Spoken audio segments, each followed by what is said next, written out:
Hey, church, about 2 years ago, I was going through my test for blue belt.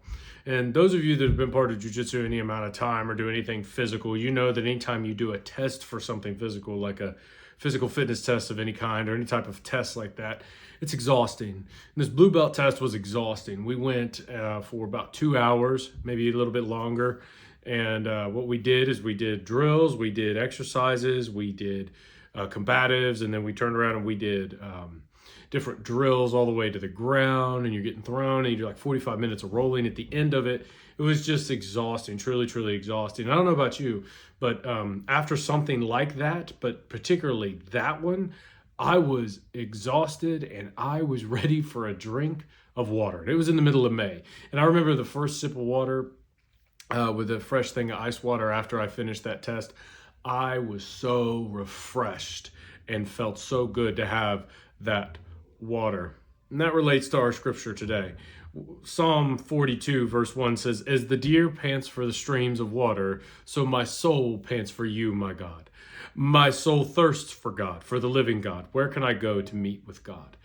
The psalmist captures the truth of the nature of humanity, which is that our souls need the Lord. That when I finished that belt test, I was exhausted. And since I was so exhausted, that fresh drink of water made me feel so much better. In the same way for your life, you are going through life and you're getting exhausted. Your spirit thirsts or yearns for a connection and relationship with the Lord. But you have to go get that relationship. You have to thirst for it. You have to decide that you are going to have that relationship with him.